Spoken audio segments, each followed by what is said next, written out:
The show must go on, Owen. Jump through all kinds of flaming hoops. He's as gay as a cathedral. You must come at once. They found something in suspicious circumstances. My favourite kind of circumstances. What made you decide to write Bookish? I've always loved detective stories. I've read hundreds of them, and I've always wanted to play a detective. So it was a kind of combination of things. That sounds very easy. It wasn't like that, but in terms of putting a show together, it's a bit like deciding what you wear as a character when you're playing any part. You put various elements together, and I suppose this series is a synthesis of really what I wanted to do, which is to play this kind of character in this kind of show with this kind of tone. So when the opportunity came to actually make it, then I leapt at it. I didn't tell you this, when I went for my first fitting, they had all these spectacles, and they were all like wire frame. I looked like Christie. I went, no, it's not right. And then there were the glasses I got were for Mickey Hall. I went, he's not having those. Those are mine. I just took them. Yeah, they're good ones. My name's Book, and I run a bookshop. Books. It was I was offered it, and that doesn't happen often. You normally have to jump through all kinds of flaming hoops to get jobs. But I was offered it and asked if I would read it. And I thought, I bet it's shit if I've been offered it. and I was blown away, and I thought, yes, please sign me up. I was thrilled. It's always nice to be considered for something. It's a huge honour, and it was a great part, so I felt enormously lucky. Thinking. Mark, did you always know you were going to play Book? Yes, I mean, that was the point, really. I mean, I've written a lot of characters myself, and as I've always said, when young actors ask me for advice, I'd say, write, because then you don't have to wait for the phone to ring if you're lucky. And if you can put the two things together, it's a huge, and a lot of young people really do now. It's sort of changed since I started. But yes, I mean, that was the idea, really, was that I wasn't going to give it to anybody else. But it's tough because I've got to keep a lot in my head. So I'm just finished writing series 2, and it's sort of almost cheek by jowl to shooting it. And it's been really front and foreground of my head for a long time. But it's a lovely place to be, and I've chosen it for that reason. It's fun and kind of show I love to watch. That's what I always try and make. Is the stuff that if I haven't made it, I wish somebody else would. Starting the League of Gentlemen, we wrote those things for ourselves, and it wasn't a question of getting other people in. We were just trying to show our range. It's like a massive calling card of funny teeth. Start at the beginning, Inspector, and leave nothing out, especially if it's salacious, gory, or vaguely scandalous. You know what? It was such a fun I didn't have one particular favourite day, I'm afraid. But it was such a pleasure to come to set. It was working with a great bunch of people who had all been actors for a very long time and had been through good times and bad times, and lots of jokes, lots of stories, lots of listening to people telling stories about their experiences and people they work with. It was fun as anything, and very relaxed, which is quite unusual. I used to think that you had to be slightly tortured and miserable to do a good job, and I think that's rubbish. Yeah. Now I now realise that's absolute rubbish, and it was a very easy, happy set, wasn't it? Yes, and Carolina Giametta, our director, is a huge part of that. But I also, as the lead, I think it's vital. I think that's how you treat a theatre job. If you're the lead, you've got to lead the company in that way, and it's crucial. I think you have to check in on people. There are lots of old turns, but also Connor and Bouquet, who are newish. You want to welcome them. I mean, showbiz is replete with terrible stories about actors who come for their first job and some horrible old person cuts them off at the knees, There should be a special BAFTA for not doing that, I think. I take that responsibility very seriously, that anyone new to your show is a guest, and you show them a good time and you look after them. Isn't that dangerous? Yes, it is. It's a chaotic world. I have a system.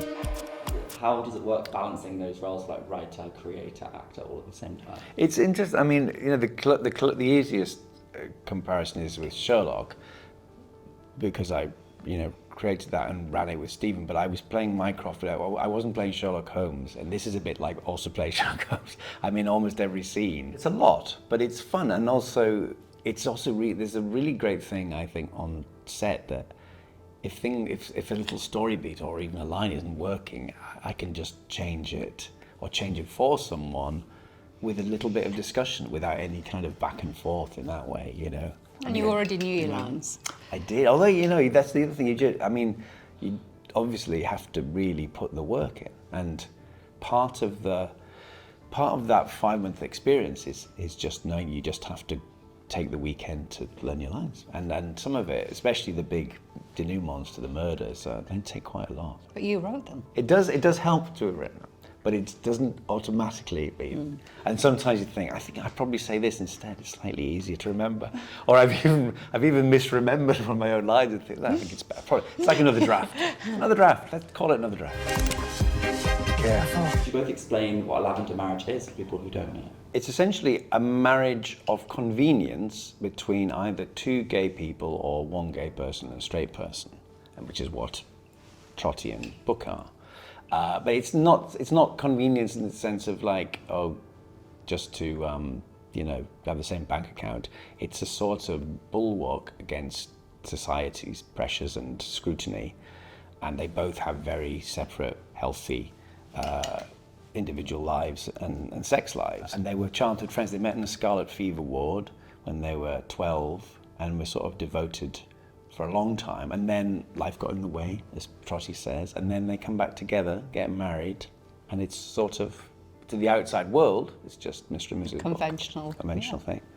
Within, not so conventional. I think it's just very interesting, and I suppose they do still go on, even today, probably mostly in politics. But it's also about trying to talk about, which I'm very keen to do, that the world that Book and Trotty live in is a very dangerous place, and without forcing the parallel too much, the world is still a very dangerous place, and it's to show how people kind of survive in that sort of environment. It was some of it was inspired by Noel Coward and his best friend. They were inseparable.